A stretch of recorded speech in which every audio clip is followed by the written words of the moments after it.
There was no bigger game today than Michigan versus Ohio State, and yet we got game of games during this rival week. Let's get into it. Let's go.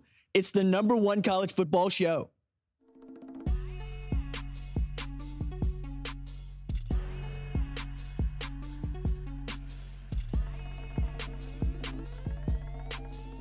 What's up, kidfolk? It's RJ Young. I am not on a step mill. Thank you for watching on the Fox Sports app, YouTube, or listening wherever you get your podcast. Today on the show, we got to talk about a dramatic come-from-behind victory for Alabama in the Iron Bowl. We got to talk about a walk-off field goal for Washington in the Apple Cup. And we absolutely have to get into a double overtime victory for Oklahoma State and just what that means for the Big 12 race. But let's start at the top. The biggest game of this regular season, the biggest game of this year, that is Michigan versus Ohio State, #2 versus #3. A lot of pomp and circumstance coming into this game, and for a good reason. This is just the third time in the history of the 106 years that they have played this game that both Ohio State and Michigan showed up 11-0, so big that we had our live tailgate with Chris Howard, Beanie Wells, who were absolutely going through it in what was a fascinating and fun addition to this rivalry. We already knew some of the stakes going into this one, but there is no bigger game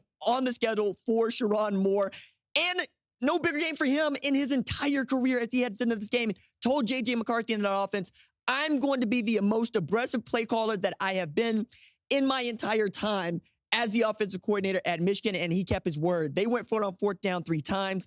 They got fourth down pickups 3 times, and those were the differences in the game. Those sorts of plays. J.J. McCarthy absolutely playing gunslinger, throwing a pass in between 2 defenders to a Colston Loveland, to a Roman Wilson. You got Roman Wilson talking about, hey, look, I saw them with their Louis V. Saw them with their $1,000 fits, but I seen the film. You ain't that tough. And for Roman Wilson to come out there chirping, a guy that doesn't usually do so, you got to know that this game meant so much to this Michigan football team who'd absolutely been going through it this year. I need to just absolutely hammer that home. I'm so proud of this Michigan football team because they could have folded at any time with the sign stealing scandal, not having their head coach on the sideline for half their games, understanding what they had to go through in the offseason where they got a new offensive coordinator, or I should say, Sherrone Moore took over the offensive coordinator position altogether. You didn't know what the defense was going to be. It showed up in a big way. All year long, though, they've been told they hadn't played anybody. They went and beat Penn State on the road. Well, Penn State ain't that good, even though Penn State has won 10 games. This was the game for which we all wanted to see what Michigan was made of. And frankly, so did the College Football Playoff Selection Committee, who started out their rankings with Ohio State at #1. And even going into this game, had Ohio State at #2, Michigan at #3. Michigan shows up favored in this game. But the last time that Michigan showed up favored in this game, they got housed by Ohio State. That was some 6 years ago. And now we're getting to a real crunch time moment for Ryan Day and that Ohio State program. But it felt like they were going to come back. It felt like they were going to answer the bell. Like, Michigan got off on the good foot, and I was really excited to see that because, well, Michigan does very well leading from the front, but what could this Ohio State team do? And it felt like they found their rhythm through the second and third quarters as Ryan D was coming to find out, okay, Chip Trayanum can help him running the football. Travion Henderson is getting a little bit more space. Marvin Harrison Jr. starting to make some things happen. He had 5 catches for 118 yards and a TD. But as much as I wanted to see that offense go, what I thought he was going to stick with, run the football. They had a great play, their last drive for 6 points, where Ryan Day found a rhythm calling offense plays for his offense. And, well, we're talking about running the football. It's that simple. Can you hand the ball to Chip Trayanum? Can you hand the ball to Travion Henderson? Can you let your offensive line go to work in these man-on-man schemes as opposed to these zone blocking schemes? And they were able to do that and get into the end zone. Then it felt like, hey, look, you get a stop on defense, you get the ball back, you go back to that. But that's not what they did, right? That's not what Ryan Day did. He ended up putting the ball back into the hands of Kyle McCord, who really showed his immaturity in as far as playing a game like this of this magnitude. People say it all the time. You come to Ohio State to play in games like this one. You come to Michigan to play in games like this one. But now we're getting to a spot that Ohio State fans haven't seen in the 21st century, and Michigan fans haven't seen in the 21st century. And this is the 3rd consecutive win for Michigan over Ohio State, 27-24. But importantly, the last time that Michigan won 3 consecutive against Ohio State, they won a national championship. As a matter of fact, one of the guys that I was doing a live tailgate with today, Chris Howard, he was on that team, was the leading rusher on that team, 938 yards on the ground. Of course, Charles Woodson going both ways in that game, was the star of that team. But this Michigan team still has to answer that bell. They have to get past an Iowa team in the Big Ten championship game, and then they got to do something they've never done in the history of Michigan football, and that's win a college football playoff semifinal. That feels like they're going to get that opportunity, but going into this game, I also wondered, would the loser of this game show enough to the College Football Playoff Selection Committee to perhaps be considered one of the 4 best teams in football by Sunday of next week? A little bit harder to do this year than it was last year, and we'll get into that, but a lot of that comes back to just how good Michigan has shown itself to be. We dunk on them for their non-conference schedule. We dunk on them for what is left of their Big Ten schedule, beating up on teams like Michigan State and Purdue in years where they don't feel so good. Same thing with Minnesota. I think they've shown me enough. I think they've shown me enough to be the #1 team in the country once again, with the best win of anybody in the country once again. But I also got to see a J.J. McCarthy that I thought you needed to see to not just beat Ohio State, but perhaps win that college football playoff semifinal. The numbers aren't really there. It's not really that great a day for him, but I thought the plays that he did make were just the ones that Kyle McCord couldn't. And that comes down to, I think, experience in this game. JJ has won this game as a starter in back-to-back years. This is Kyle's first opportunity to win this game as a starting quarterback, and he came up a little bit short. I feel for him. I feel for Marvin Harrison Jr. because it's dawning on me now that either one of those guys has won this game. And it also goes back to me for 2020, the first year in which they did not get to play the game because Michigan had to pull out due to COVID. They end that year 2-4. We're talking about, is Jim Harbaugh going to be the guy in 2021? If they play that game, Ohio State probably wins it. Are we talking about Jim Harbaugh being the head coach at Michigan is one thing, but are we talking about Ryan Day being in the spot that he is in even now? We're talking about a Ryan Day who has not lost a game to a Big Ten team not named Michigan. And that's remarkable to me, that you can win 40 games and you can lose 3, but those be the 3 that define your career at a place like Ohio State. I understand that Buckeye fans are upset about it, and I understand why. I'm watching this game, and I'm questioning the play calling. I'm questioning how are you going to get that team back into rhythm, and I'm questioning, can you ever get past this Michigan football team? But it was not that long ago that Michigan fans were asking the same thing. They chose to stick with Jim Harbaugh. They chose to do it his way. I will be interested to find out what Ohio State decides to do, ergo Ryan Day. Remember, it wasn't that long ago, Jim Harbaugh said some people think that they hit a triple when they really just ended up on 3rd. Well, you're going to get to see if that comes to fruition for Ryan Day, who's absolutely going to have to win back the trust and the faith of an Ohio State team and an Ohio State fan base that is very, very proud. Travion Henderson did have the kind of day that, well, he needed to have for them to win the game, but 19 carries, 60 yards, below what we had for expectations for him. Blake Corum seemed to get better as the game went on. Didn't rush for 100 yards, but absolutely hit when he had to hit, even as I felt like you were telegraphing what you're going to do if you're Sherrone Moore. If you got Blake Corum in there, you're probably running between the tackles. If you had Donovan Edwards in there, you're probably going to go outside the tackles. It didn't matter. And really, I think the most pivotal moment for Michigan in that game was Sherrone Moore dialing up, we're going to run the football after Zach Mentor goes down with a devastating injury. We get to see Blake Corum get an explosive, get in the end zone, and throw up the 6-5. Another way in which this team rallies around itself. They love each other. We could say that the sign-stealing scandal is self-inflicted. We could say Michigan versus the world is also something that they came up with themselves. But when it comes time to win, when it comes time to beat good football teams, they've answered the call. So we have to start talking about Michigan as a factor to win the national championship and not just represent the Big Ten in the college football playoff. Remarkable day for Michigan fans. And really, Ohio State is up against it as they're having to question everything that they know, everything that they think they want to be, and physicality once again. I thought that Ryan Day was going to be able to answer this question coming in this game. Are you a physical football team? Are you a more physical football team than Michigan? And once again, people are questioning the toughness of an Ohio State Buckeye team, a team that's proud to run the ball, a team that's proud to play outstanding defense. They just didn't have it in this 30-24 loss to the team that I think is going to be ranked #1 come Tuesday, but we'll have to wait and see on that. I thought really sealing the game personified what this game means, not just to Ohio State fans, but to Michigan fans.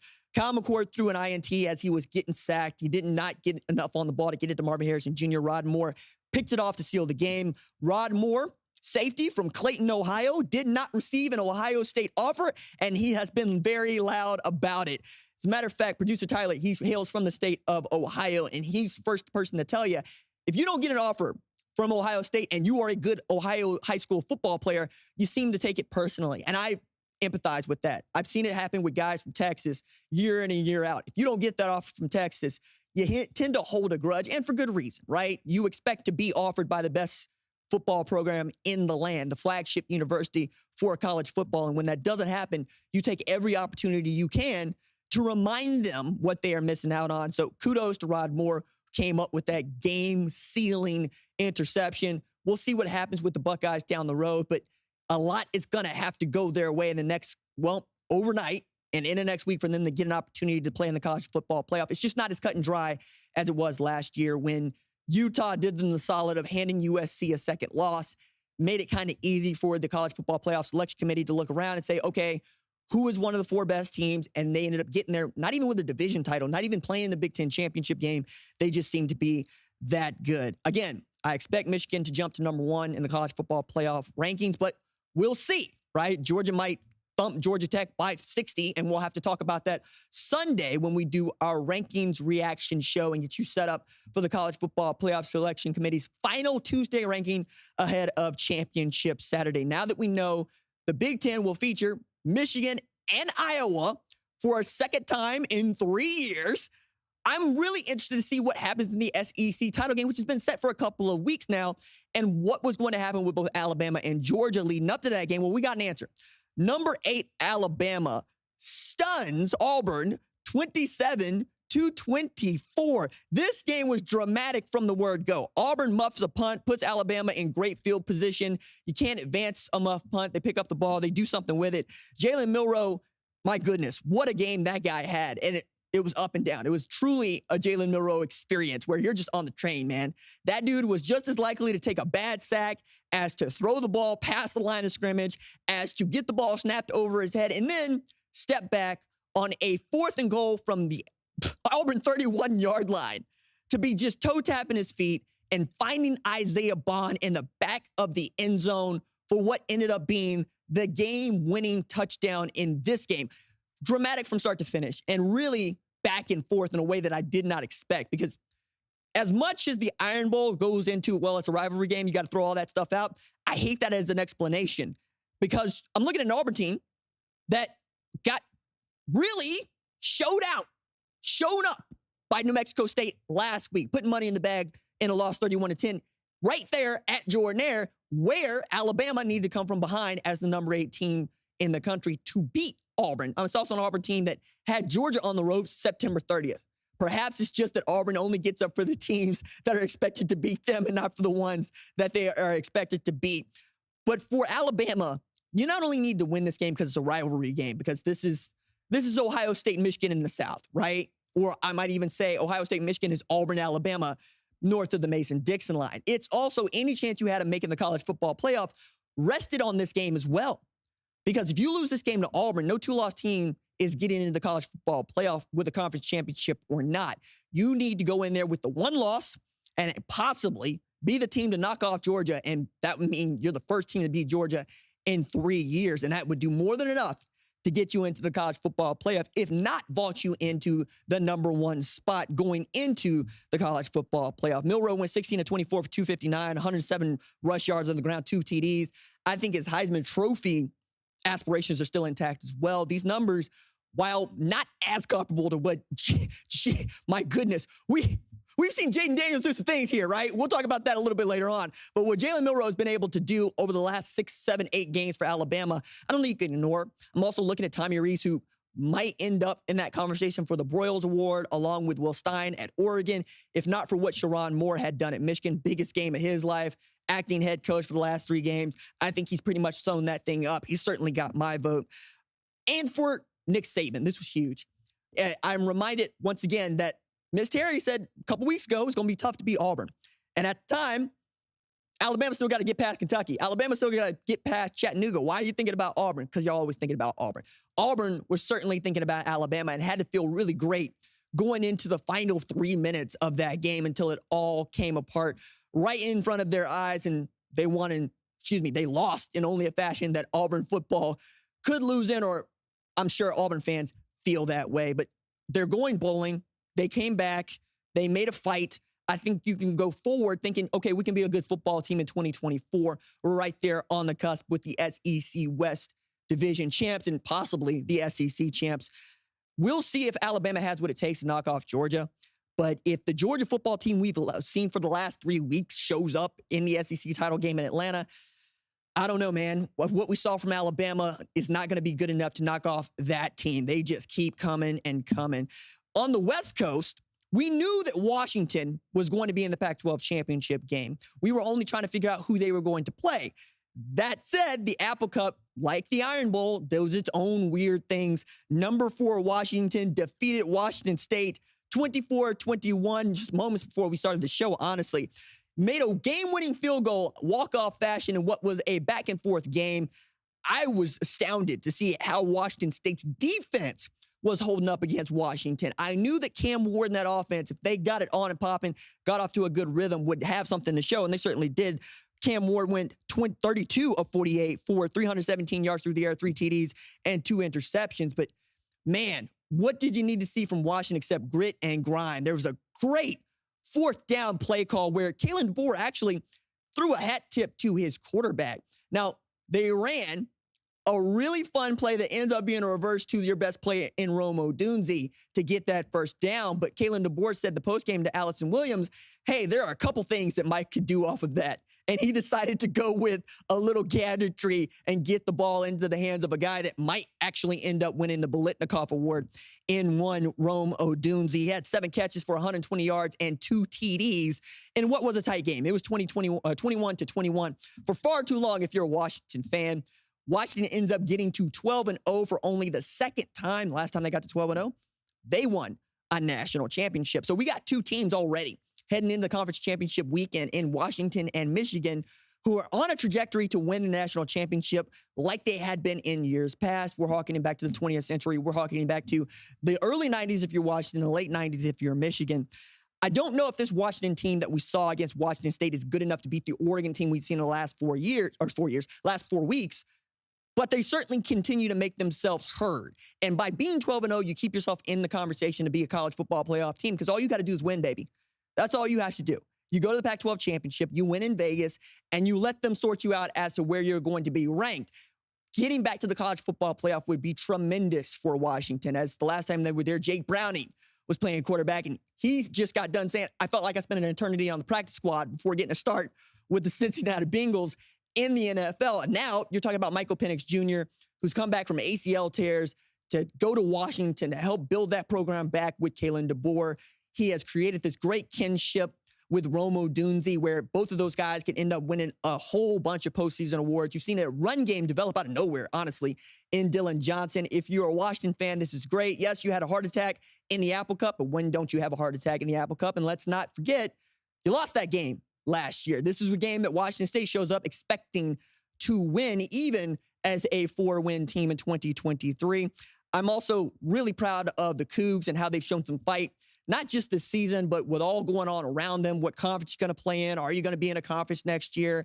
Still showing up to play great football. And Cam Ward, I think, unsung hero down there in the Palouse. Really great win for Washington, though, in Seattle. They play what I think is the toughest schedule of anybody inside of that top 5, that top 6. They keep running in the teams that got numbers next to their names, but it didn't turn out that that's the thing. It's just who are they going to play that week, because they are going to be in a dogfight, and they have been each and every week, basically since they got their really huge win against Oregon and Seattle. Can you double them up? Can you beat Oregon a second time in the Pac-12 championship game on Friday night? Because that game is going to have so much to say about how we view who gets into the college football playoff and just where they are seated, which we're going to get to. But I want to jump back to the middle of the country once again to try to sort this thing out as we finally get to see who's going to play in the Big 12 championship game against Texas. Number 20, Oklahoma State knocks off Brigham Young University 40-34 at home in double overtime. At one point, we're talking about an Oklahoma State team that's down 24-6 to BYU, and we're all wondering, how could this happen? All you got to do is win and get in if you are Oklahoma State. That's it. But even then, you need to come back 3 scores to beat a Brigham Young team that has looked anything but beatable in the last couple of weeks. They just came up a little bit short against Oklahoma the week before. They came up a little bit short against Oklahoma State today. But I got to tip my hat to Mike Gundy for giving the ball to his best player in crunch time. That's Ollie Gordon. Had he been on a better football team, just like Jaden Daniels, we're talking about that guy as a Heisman Trophy finalist. And we still might be, frankly, because what he has meant to the Oklahoma State team cannot be overstated. It's a guy that got just 19 touches through the first 3 games of the season, as Mike Gundy was still trying to figure out who the starting quarterback should be. But as soon as he settled on Alan Bowman, they got the ball to Ollie Gordon, and they got it to him in a huge way. He had another huge game in this one, had the game-winning TD. They went back to him over and over again as the rain got everywhere on everybody. It's cold. It's wet. I didn't expect that Oklahoma State would be able to put up with BYU just running on them like this. And I certainly didn't expect that Oklahoma State would absolutely have what it takes to just knock people off the ball in the second half of that game, but that's what they did. Offensive line showed up in a big way. Ollie Gordon making space where there was none on his touchdown run in double overtime. Felt like he was dead to rights. He found a way to get back toward the middle of the field and into the end zone. Really grateful to get to see that game because, man, we had all the 4 TVs going, and we're watching the Iron Bowl, we're watching the Apple Cup, we're watching Oklahoma State BYU, and as an Oklahoma fan, I'm biting my nails here because if BYU came up with the goods, Oklahoma's getting into the Big 12 championship, but Oklahoma State, deservingly so, is going to play in the Big 12 championship game against Texas. Perhaps not who you wanted to play. If you are Texas, you wanted the opportunity to avenge your only loss, like Oregon will against Washington in the Pac-12 championship game. But if you beat Oklahoma State by 50, the way you beat Texas Tech by 50, I don't think you're going to have to worry about much. However, that said, Florida State comes as an undefeated Power 5 champ, or Washington comes up as an undefeated Power 5 champ. You might be on the outside looking in on that game. Again, Mike Gundy did a hell of a coaching job this year. I got to say it. It's remarkable what they were able to do in the second half. They come back from a 45-3 drubbing again in the rain in Orlando. They show they got a little backbone to them, and they take care of business to give them an opportunity to win a Big 12 championship, second time that they're going to play in the Big 12 title game in 3 years. And I'm sure that Brett Yormark and the Big 12 folks left over with like nothing more than to watch Oklahoma State hand Texas an L on its way out to the SEC. Meanwhile, I'm sure Texas would love to rub the Big 12's face in it with another win, as Brett Yormark was at Texas versus Texas Tech, and they're showing SEC scores during the game at DKR, just continuing to troll the Big 12 commissioner. I love the pettiness of college football. It's one of my favorite things. We take it so personally.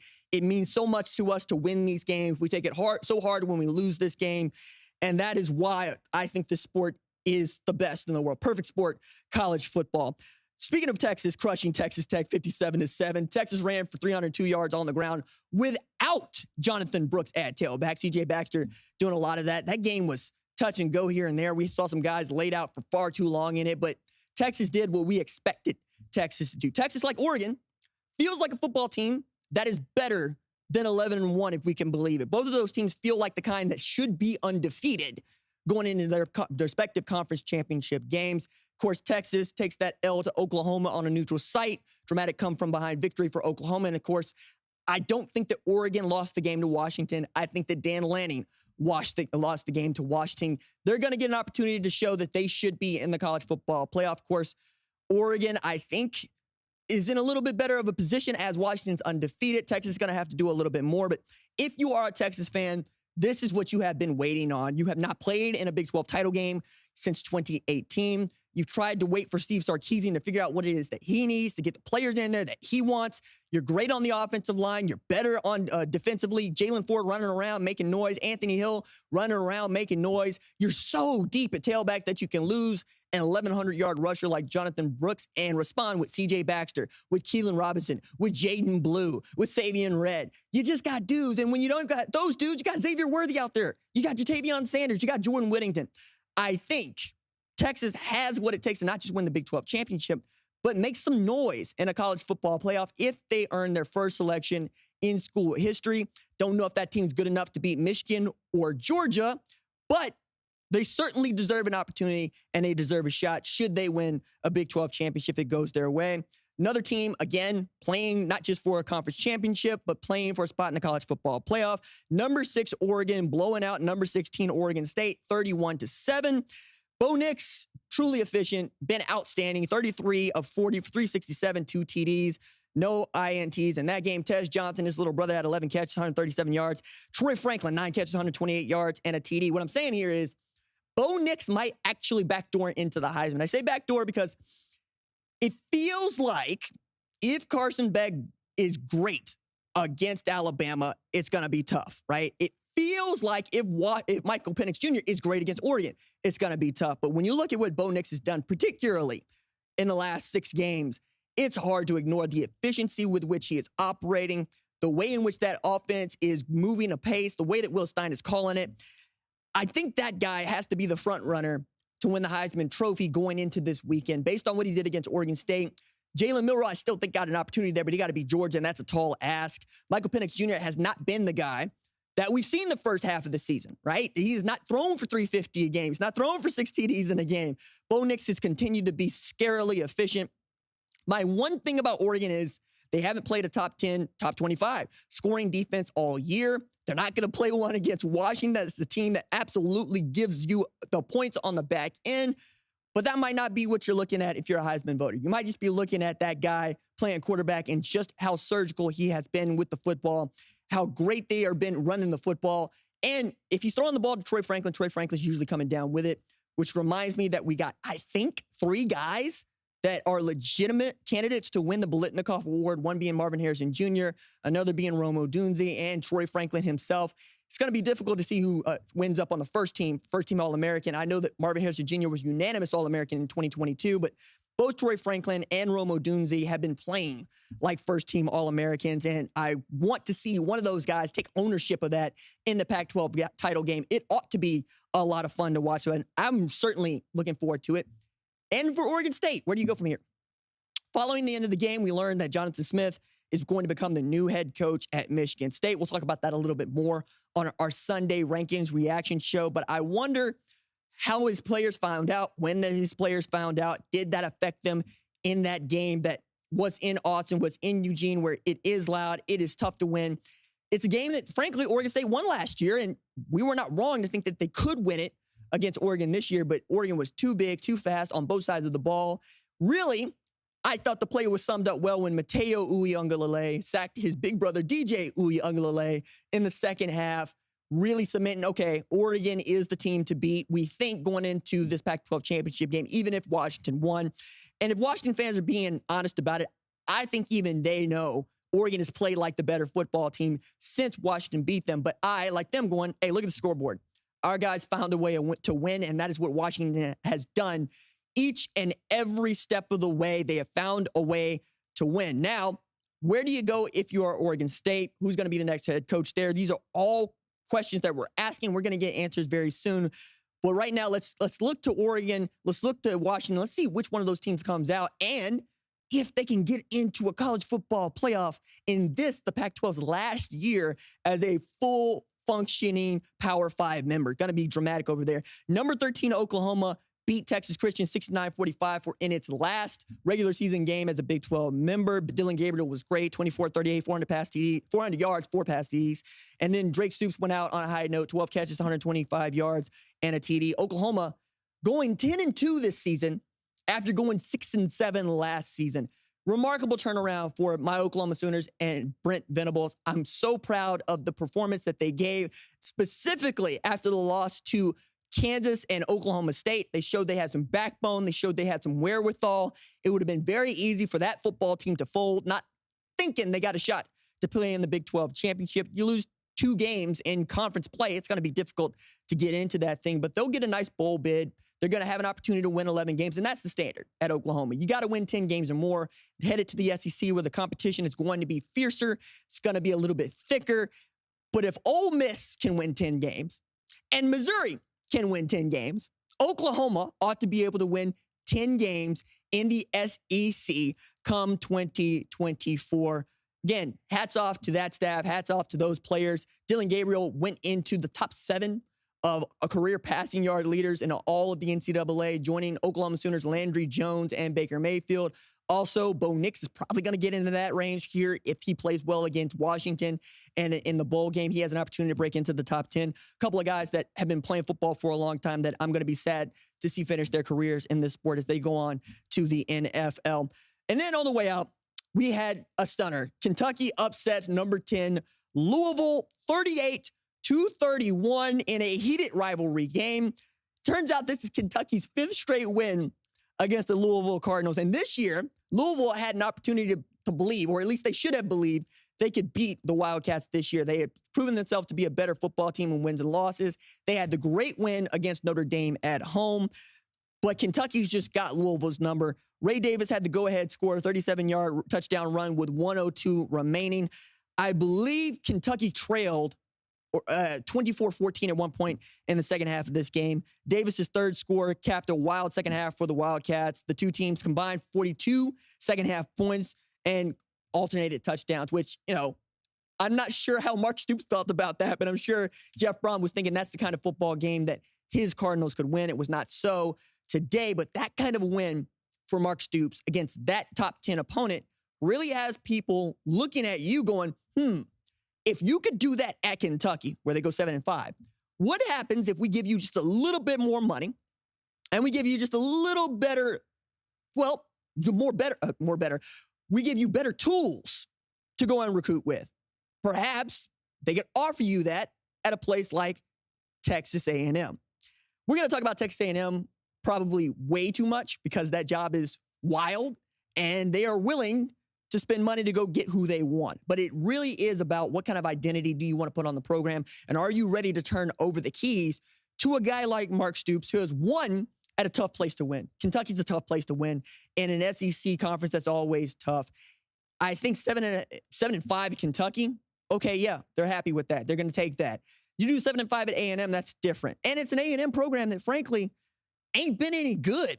Like, we're talking about an A&M program that hasn't won a conference championship since 1998, who had a Heisman winner in 2012, but still couldn't win a conference championship, had the SEC Coach of the Year, couldn't win a conference championship, hired a national title winning coach in Jimbo Fisher, couldn't win a conference championship, let alone represent in the SEC title game. It's a tough job. I'm not sure that Mark Stoops is the guy to do it, but I would not be shocked if the Aggies make a run at him. And we'll see, right? Because the Aggies, reporting to Fox's Bruce Feldman, might even be interested in Orion Day, given what transpired early today with the loss to Michigan. So they're going to have suitors. They're going to absolutely tap people they want. They've even talked about Dan Campbell, the Detroit Lions. I leave it to the Aggies to make something happen on that because, man, if there's enough money on the line, a coach will think twice about it and probably give you his ear if you're going to give him an opportunity to win football games. And I think Texas A&M, when they decide they want to be more than being A&M, they want to decide they want to win more than they want to be A&M,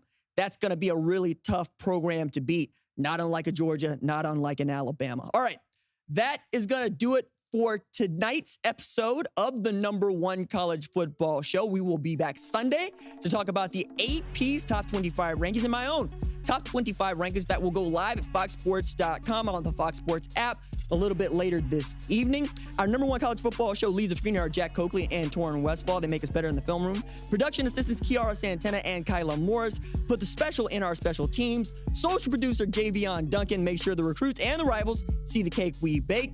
Alex Hobbs is sending in the signal. Senior producer Catherine Cordaji sees the entire field from the booth. Lead producer Tyler Wojak calls the plays from the sideline, and the play snaps on my clap. We will see y'all on Sunday. Until then, stay low, keep those feet driving. Deuces.